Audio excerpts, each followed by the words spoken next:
তাহলে আমরা হালকা।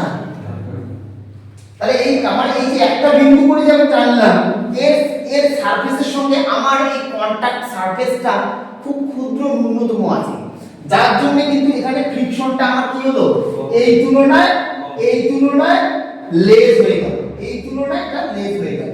তাহলে কন্টাক্ট পয়েন্টটা আমাকে দেখতে হবে সারফেসের রেসপেক্টে যার কন্টাক্ট পয়েন্ট ক্ষুদ্র ক্ষুদ্র থাকবে তার কিন্তু ফ্রিকশন তত কম হবে।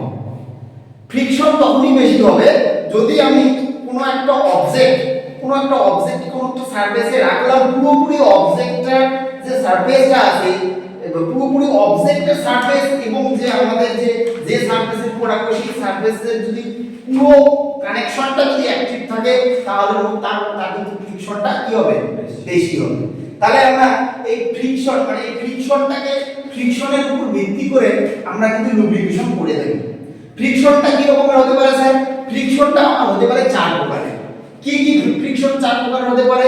একটা রেস্ট মুভমেন্টে হতে পারে, স্ট্যাটিক ফ্রিকশন যেটাকে বলা হয় কি স্ট্যাটিক ফ্রিকশন, আর একটা স্লাইডিং ফ্রিকশন যেটা কি স্লাইড করতে যে ঘর্ষণটা হয় সেটাকে বলবো আমরা স্লাইডিং ফ্রিকশন।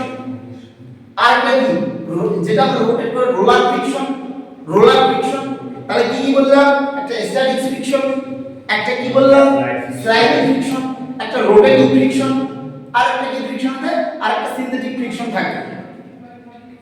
ঠিক আছে, সিনথেটিক হ্যাঁ ফুয়েল ফ্রিকশন, আর ফুয়েলটা ডুপ্লিকেট তরল ফ্রিকশন। আমি ফুয়েল ফ্রিকশনটার কথা বলবো। ফুয়েল ফ্রিকশন মানে ফুয়েল মানে ফ্লুইড ফ্রিকশন। ফ্লুইড ফ্রিকশন আমি যদি একটা পাইপের মধ্য দিয়ে আমি জল চালাই, কি করলাম? জলকে এই দিক দিয়ে পাস করাবো। কোন দিক দিয়ে? বলে স্যার এই দিক দিয়ে এই দিকে পাস করাবো, এই দিক দিয়ে ইন করাবে, এই দিক দিয়ে আউট করাবে। তাহলে এই যে জলগুলো যে যাচ্ছে এই যে পাইপের গায়ে লেগে থাকছে না, পাইপের গায়ে লেগে আছে। তো এই পাইপের গায়ে লেগে যখন যাচ্ছে তখন ওই জলটা কিন্তু ওই জলের যে অ্যাটমগুলো আছে সেই অ্যাটমগুলো আর এই পাইপের যে সারফেসটা আছে তার মধ্যে একটা ফ্রিকশন হচ্ছে, সেটাকে বলা হয় কি? সেটা হচ্ছে ফ্লুইড ফ্রিকশন, যেটাকে ফ্লো ফ্রিকশন বলা হয়। ফ্লো হওয়ার মাধ্যমে যে ফ্রিকশনটা হয়, তরল পদার্থ কোনো একটা এর মধ্যে দিয়ে যাচ্ছে তার মধ্যে যে ফ্রিকশনটা হবে সেটা হচ্ছে ফ্লুইড ফ্রিকশন। তাহলে চার প্রকার ফ্রিকশন আমরা বেসিক্যালি আমরা জানবো পরে। চার প্রকার ফ্রিকশন তার একটা কি আমার হচ্ছে, একটা হচ্ছে স্ট্যাটিক, একটা হচ্ছে স্ট্যাটিক ফ্রিকশন, একটা হচ্ছে স্ট্যাটিক, তাই না? Static friction. আর একটা কি স্লাইডিং ফ্রিকশন, তাই না? Sliding friction. আর একটা ফ্লুইড। আচ্ছা, ফ্লুইড ফ্রিকশন হলো। আর একটা চার নম্বর হচ্ছে রোলিং ফ্রিকশন, তাই না? Rolling friction. এরকম করে আমার চারটা ফ্রিকশনের উপর কাজ করার জন্য আমরা কি করব? ফ্রিকশনটা আমাদের জানতে হবে। তাহলে আমাদের ফ্রিকশনটা ঘর্ষণটা জানতে হবে। ফ্রিকশন না জানলে পরে আমরা লুব্রিকেশন কোন পারপাসে করব? ফ্রিকশনটাকে লেস করার জন্য। ফ্রিকশন কেন হয়? যখন একটা সারফেস আরেকটা সারফেসের সঙ্গে কন্টাক্টে থাকে, সেই তখন কন্টাক্টে থাকার পর যদি কোনো মোশন আমরা ওর মধ্যে যদি করতে চাই, যেমন স্ট্যাটিক ফ্রিকশন, আমি এটাকে রেস্ট, কোন একটা অবজেক্ট, স্ট্যাটিক ফ্রিকশনটা কি জিনিস? কোন একটা অবজেক্ট আর রেস্টে আছে, এই অবজেক্ট আমার চেয়ারটা রেস্টে আছে, তো এই চেয়ারটাকে আমি এই যে চেয়ারটাতে আছে পুরো একটা কি এর ওয়েট আছে, এর মাসটা যে আছে, এর মাস মানে কি? মাস মানে কি রে? মাস মানে ভর। মাস মানে কি? ভর। মাস মানে ভর আর ওয়েট মানে কি? ওজন।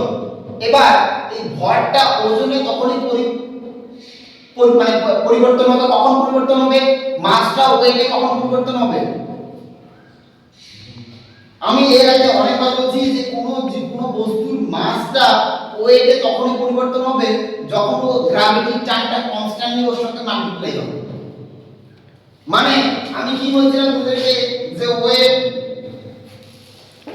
Equals to mass into gravity. Mass into gravity, weight equals to mass into gravity. এবার মাস হচ্ছে ভর, কি ভর, আর গ্র্যাভিটি হচ্ছে ত্বরণ। গ্র্যাভিটি হচ্ছে ত্বরণ যেটা আছে, কোন ত্বরণ আছে? অ্যাক্সেলারেশন ত্বরণ। অ্যাক্সেলারেশন ডিউ টু এই যে মাধ্যাকর্ষণ যে চাপ আছে, সেই মাধ্যাকর্ষণ অ্যাক্সেলারেশন ডিউ টু গ্র্যাভিটি। তাহলে ত্বরণ আমি নিলাম, আর এটা ওয়েট থেকে ওজন নিলাম, তাহলে ওজন সমান সমান কি? ভর ইনটু ত্বরণ। তার মানে এই পুরো জিনিসটার ভর, আর যেটা টানছে মানে মাধ্যাকর্ষণ টানছে, বস্তুটাকে টানছে, এই মাসটাকে টানছে, সেটা তো ওজন। তার জন্য তো স্ট্যাটিক্স হয়েছে, তার জন্য তো রেস্টে আছে, তাই না?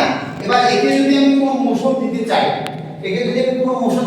যদি আমি মোশন দেই, স্লাইডিং ফ্রিকশন মিন্স মানে কি? আমি এটাকে টানছি, তার মানে কি? ওই যে সারফেসটা, ওই সারফেসের সঙ্গে এই চেয়ারের যে তলগুলোর সঙ্গে লেগে আছে, ওই সারফেসের সঙ্গে যে তলটা কন্টাক্টে আছে, সেই তলটা কিন্তু ওর সঙ্গে ফ্রিকশন করতেছে। তো এই সারফেসের সঙ্গে মানে আমাদের এই মেজের সারফেসের সঙ্গে চেয়ারের যে পাগুলো যে আছে, মানে চেয়ারের যে এগুলো আছে, তার কন্টাক্ট হয়ে আছে, ওর মাঝখানে এই জন্য ফ্রিকশন হচ্ছে, এটা হচ্ছে স্লাইডিং ফ্রিকশন। আপনি স্লাইড করার চেষ্টা করছেন জন্য ও বাধা দিচ্ছে। এই যে টানছি আমি, এই টানা, এই চেয়ারটাকে আমি টানছি, এই যে কটকট আওয়াজ বা এই আওয়াজটা কিসের জন্য হচ্ছে? এই আওয়াজটা হচ্ছে ফ্রিকশনের জন্য। তাহলে ফ্রিকশনের জন্য আমার আওয়াজটা হচ্ছে। এবার এই ফ্রিকশনটাকে লেস করার জন্য আমরা কি ইউজ করব? লুব্রিকেশন ইউজ করব। তাহলে লুব্রিকেশন চার প্রকারের হতে পারে। সেটা লুব্রিকেশন কি হতে পারে? সলিড হতে পারে, সেমি সলিড হতে পারে, লিকুইড হতে পারে, অ্যাসিডিক হতে পারে। ঠিক আছে? লুব্রিকেশন একটা সিস্টেম আছে, লুব্রিকেশন তাহলে আমার এই সিস্টেম আছে। এবার এই ফ্রিকশন যে আছে, এই চার প্রকারের ফ্রিকশনটাকে আমরা আলোচনা করার বিষয়। তাহলে স্লাইডিং ফ্রিকশন, স্ট্যাটিক ফ্রিকশন বুঝলি? স্ট্যাটিক ফ্রিকশন মানে কি? আমি এই জিনিসটা, এই যে স্টেট হয়ে আছে, কোন একটা অবজেক্ট যখন রেস্টে থাকবে, আমি দাঁড়িয়ে আছি, আমার সঙ্গে যে এই কন্টাক্ট সারফেসের সঙ্গে যে আমার যে পায়ের যে কন্টাক্ট হয়ে আছে, সেটা আমার কি আছে? Static friction. আমি যে স্ট্যাটিক ফ্রিকশন মানে আমি এই পাটা যদি একটা পা থেকে আরেকটা পা আমি এগোচ্ছি, তার মানে কি? এটা স্ট্যাটিক ফ্রিকশন করে থেকে আমি এই যে পাটা আমার আটকায় আছে, স্লাইড করে যাচ্ছে না, কিন্তু পাটা স্লাইড করে যাচ্ছে না, কারণ আমার জুতোর যে সারফেসটা আছে আর এই যে তলের যে সারফেসটা আছে, এর সঙ্গে ও গ্রিপ করে ধরে আছে। এটা কিসের জন্য গ্রিপ করে ধরে আছে? কন্টাক্ট হয়ে আছে। এটা এখানে স্লাইড কি করে? তার মধ্যে আমার যদি এখানে যদি মোবিল থাকতো, বা ইঞ্জিন অয়েল দেওয়া থাকতো, কোনো পিচ্ছিল জিনিস দেওয়া থাকতো, আমার কিন্তু পাটা আমার স্টেবল হতো না। পাটা স্টেবল হতো না। পাটা এই কারণে স্টেবল হতো না, কারণ ওখানে আমরা লুব্রিকেশন করে দিয়েছি। তো লুব্রিকেশন করলে পরে আর ফ্রিকশনটা তখন লেজার ফ্রিকশন হয়, ফ্রিকশন কমে না, কিন্তু মানে ফ্রিকশন কিন্তু যে হয় না এমন কোনো মানে নাই। ফ্রিকশন হয় কিন্তু কম হয়। কার জন্য কম হয়? লুব্রিকেশনের জন্য। তাহলে অটোমোটিভে যে আমরা লুব্রিকেশন, গাড়িতে যে আমরা যে বিভিন্ন প্রকারের মোবিল, বিভিন্ন প্রকারের গ্রিস, বিভিন্ন প্রকারের যে আমরা যে এই যে লুব্রিকেশন গুলো যে ইউজ করে থাকি, কার জন্য? একমাত্র কারণ, প্রধান কারণ, মেইন কারণ ফ্রিকশনটাকে লেস করার জন্য। কাকে লেস করার জন্য? ফ্রিকশনটাকে লেস করার জন্য। লেস মানে কম করার জন্য। ফ্রিকশনটা একদম শেষ করে দেওয়ার জন্য না, ভেনিশ ফ্রিকশন না।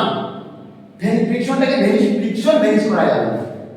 ফ্রিকশন ভেনিশ করা যাবে না, অসম্ভব। আমি দুটো বলতে স্যার ফ্রিকশন ভেনিশ করা যাবে তো? ফ্রিকশন ভেনিশ করা যাবে এই গাড়ির মধ্যে তখনই যাবে যদি আমি ম্যাগনেটিক কোনো ফিল্ড তৈরি করতে পারি, তখন ফ্রিকশনটা ভেনিশ করা যাবে।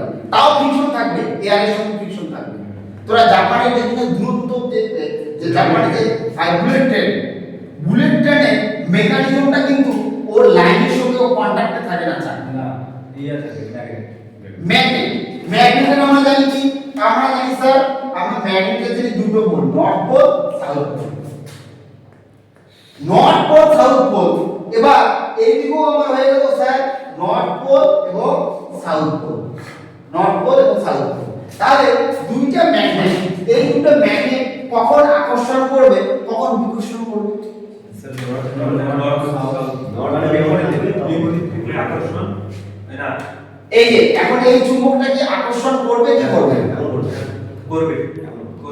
এখন করবে, কিন্তু কারণ নর্থ পোল আর সাউথ পোল মানে কোনো নেগেটিভ পজিটিভের দিকে তো কানেকশন থাকবে। আমরা ছেলে অল টাইম একটা আমাদের জেন্ডারের বিপরীত জেন্ডারের উপর আমাদের কি থাকে? আকর্ষণ থাকে।